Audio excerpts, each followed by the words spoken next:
Hey everyone, and welcome to this Forge College Explainer. We're jumping right into our Foundations of Inheritance in Solidity module today.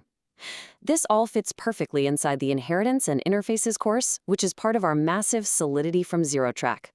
So if you've been following along, you're in exactly the right place. Let's get right to it. All right, let's be completely real for a second. You just crushed your capstone build, finalizing those really cool event-driven smart contracts. But if you're being totally honest, you probably found your fingers getting a little cramped duplicating the exact same access modifiers and logging events across, 5 or 6 different files? Sure, it works, but honestly, it's a total scalability nightmare. Imagine having to change just one rule. Suddenly you're hunting down that logic in 10 different files. It's exhausting just thinking about it.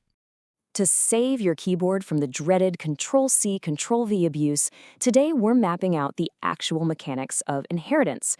We'll quickly cover the code duplication problem, what base contracts and derived contracts are, the general workflow, and, super importantly, when to use inheritance versus composition, wrapping up with some next steps. Okay, section 1, the code duplication problem. Because, frankly, Control-C, Control-V is not an architecture strategy. Copy and paste is a great keyword shortcut, but a terrible way to build Web3 apps. Think about it. When you redefine standard stuff, like a generic LogAction event or an onlyNonZero modifier, in every single contract, you're practically inviting bugs in for a coffee. You might name an event parameter one way in contract A and slightly differently in contract B. Boom, your off-chain indexing breaks because of mismatched signatures. No way around it. Plus, manual logic updates are incredibly error-prone. They bloat your codebase, and yeah, they cost more gas to deploy. We absolutely have to do better. Moving to section 2, enter the base contract, or as I like to call it, the master blueprint. The base contract is literally the antidote to our duplication problem. Think of it like a master blueprint for a machine. Instead of redrawing the gears and pulleys every single time you build it, you just draft a base contract once. This becomes your single source of truth. It holds your shared state, those reusable modifiers, your standardized functions, and exact event definitions. It's perfectly auditable, securely tested, and just sits cleanly at the top of your architecture. Section 3, derived contracts and overrides. This is where we actually build on that blueprint. Because let's be honest, a master blueprint isn't much use if you can't build variations of it.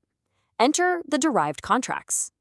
A derived contract automatically inherits the non-private state and functions right from the base. This means it can reuse all that good stuff, but also selectively extend the behavior without starting from scratch. Imagine just calling a single function to emit a standardized event, knowing the exact structure is safely handled by the base blueprint. It's kind of like magic for your workflow. Now, there are 2 magic words you really need to know here. First is virtual. When you slap virtual on a function in the base contract, you're essentially leaving a blank, customizable space on the blueprint. You're telling the compiler, hey, a future contract might want to tweak this. The second word is override.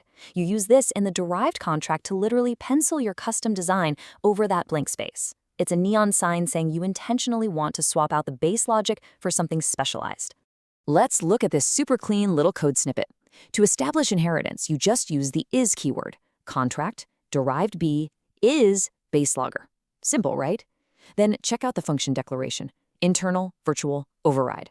We're keeping it internal so it's safe. We might let other contracts derived from this one change it later, so we keep virtual. And we explicitly use override to swap in our specific logic right now. The Solidity compiler strictly enforces this, so there's no accidental shadowing of functions.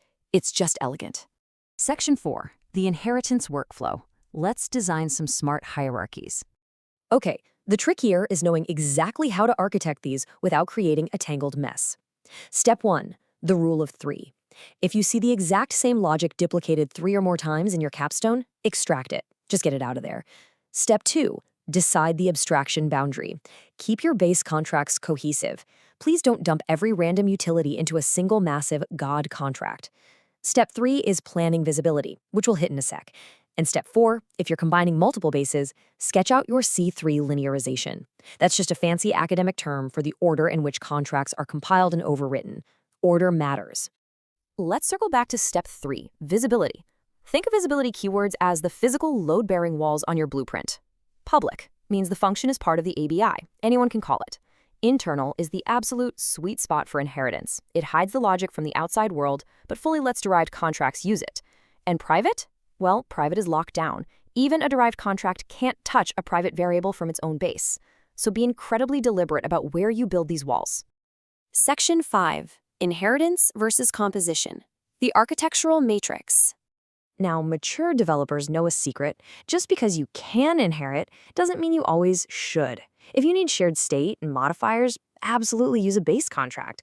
But what if you only need a standard set of function signatures without any state?